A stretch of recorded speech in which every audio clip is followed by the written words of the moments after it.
Okay, so I'm just filling some water to fill up my coffee maker. That should be about enough.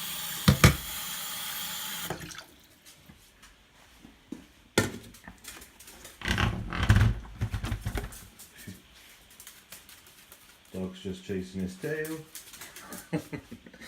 Right, just pouring the water. Oh, temperature of the water is, how long does this thing take? So where are we? It's just under 20, I would have thought.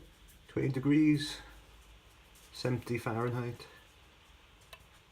more or less.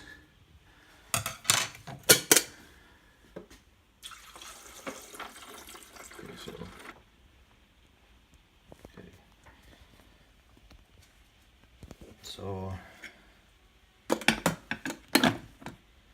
carafe in, and then I'm going to make a strong cup of coffee, beans, 4 cups, start.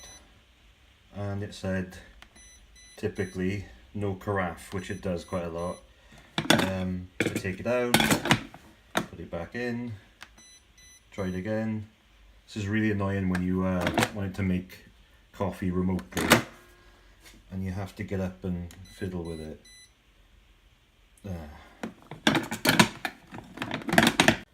Right, so been into the app and have selected the no carafe option.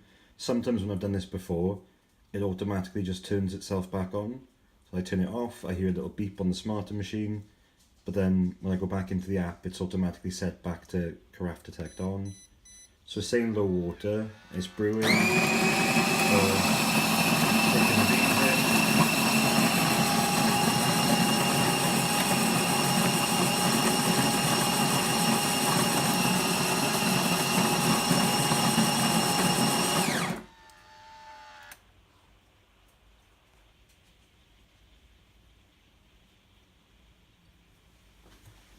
Just remember, one thing I forgot to check was whether the hot plate function is switched on, but I think it comes on automatically when it's brewing, right? So that shouldn't be a problem, and besides, it sort of doesn't make a difference anyway.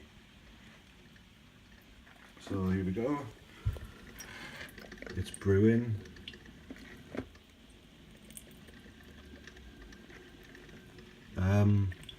I could cut the video, but I guess it's easier just to keep it recording.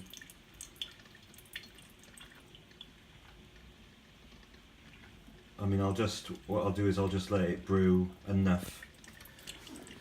I put it to 4 cups, but I'll just let it brew enough so that I can take a thermometer reading from it. I mean, it's hot, it's steaming up, which is good.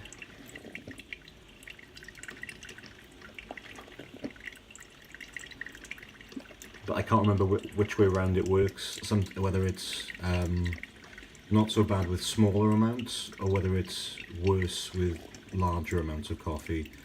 I'm not sure which way is best. I used to have a system of doing it. I think it was that when I brewed like anything over 8 cups or 10 cups, the amount of time it would take to kind of brew the coffee, the water will have just gone cold. So we may get a decent temperature from a small amount, but even so, it's still not a decent cup of coffee temperature.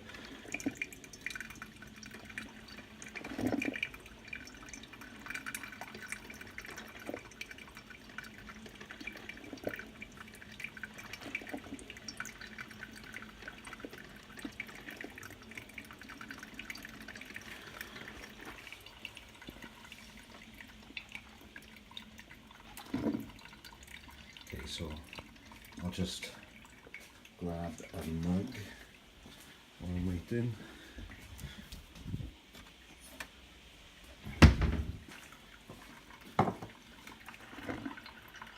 And no, I'm gonna stop it there. So it hasn't really brewed that much, but if I put it in a mug, it should be enough to see. And I think I'm doing the machine a favour by not allowing it to brew fully, because I think when you brew a large amount, the coffee's even worse, like I said. just going to wait for the drips to stop.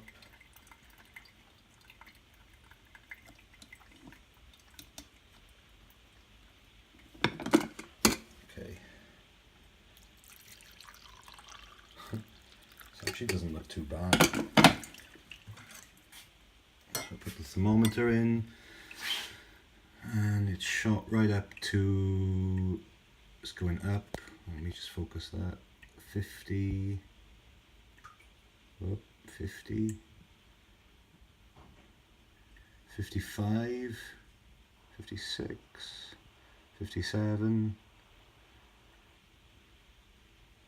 there you go.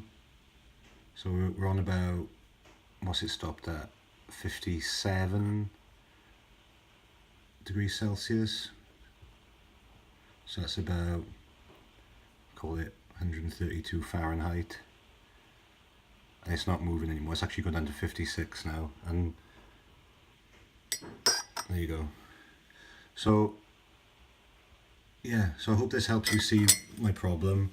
I mean, let me taste it just to see. Yeah, it's okay. It's hot, you know, it's decent, but by the time I put milk in there, it tastes really bad. So I mean, a good cup of coffee is supposed to be just below boiling. I think that's like, some of my friends said that's the, you know, you can't pour boiling water over coffee because it ruins the beans or the grind, but you know, it should be brewed at about at least 90 degrees Celsius to 96. So I expect this coffee to be at least 60, like maybe 70, 80, maybe even in the 90s. So yeah, have a look at this video. Tell me what you think. Cheers, guys.